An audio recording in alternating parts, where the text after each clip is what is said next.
Hi guys, Sandy from the Paddle School here. In this video today, we're going to solve an argument that happens a lot at the club and recreational level, and that is whether the ball is in or out when it bounces near the glass. So you're either new to paddle and you're not really sure how to call it when it does go near the glass, or you play a lot of social or recreational tournaments and it's something that you get into a lot of arguments over this because you don't really know what to look for if the ball is in compared to whether it's out. And so in this video, we're going to try and help you with that decision. Now, before I forget, please click subscribe if you haven't already, because the more people that subscribe, the more paddle players will be able to see this content, helping their game, but also growing the sport.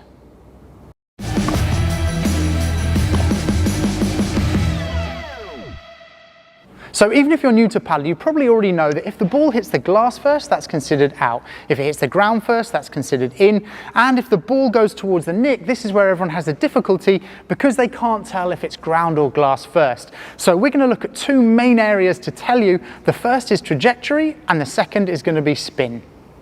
So when it comes to trajectory, we're going to talk about the angle of the ball when it goes in towards the glass compared to the rebound. Yeah. So these are general guidelines. If there's a severe amount of spin on that ball, it might be slightly different, but most of the time you can stick with this, where if the ball goes in towards that nick and it comes out at a lower angle than when it goes in, that usually means it's hit the back glass first. Yeah. So if that ball comes in and it bounces and it comes above the angle that it's gone in, that usually means it's hit the ground first. So for example, if a normal ball comes in maybe waist height and it dips down and it bounces up above that waist height, then you'll know that that ball's gone in. If it hits that glass and it comes along at say knee or ankle height, you know that that's probably hit the glass first.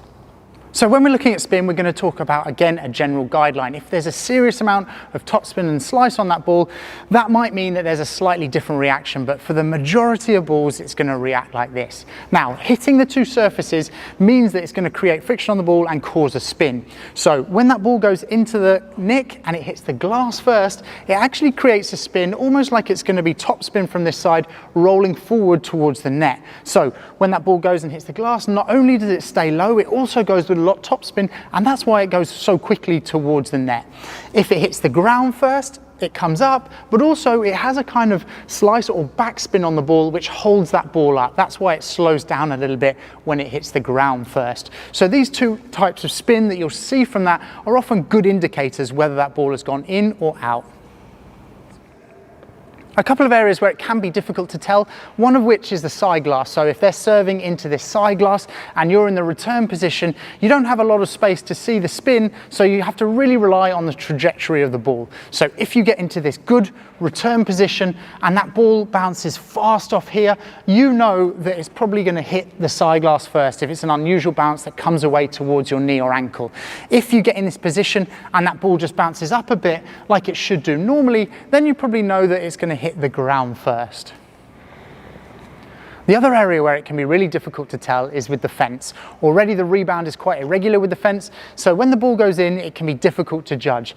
But if the ball is going in and it hits the fence low, that usually means that it shoots out towards the middle of the court and it goes fast around ankle height. And normally if it hits the ground first, it will bounce up a little bit more. But sometimes you do have it where it hits the ground, then hits the fence and shoots out as well. So you've just got to do your best to judge that when you see it.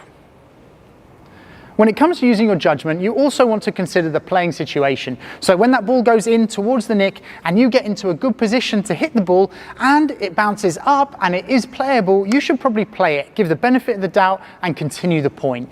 If you're getting into a good position and that ball bounces and shoots away, it usually means that it's hit the glass first and therefore it will be out.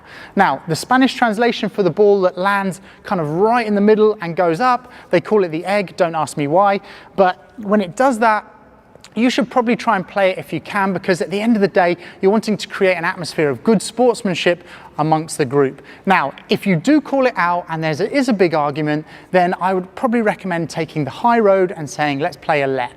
And if you're in the lucky position where you've got a referee, then you can let that be their decision. If you are new to paddle, I've got a whole starter series that I'm going to put on this side of the screen where we go through basic shots, basic tactics, and it'll be a really good start point for you getting into the game.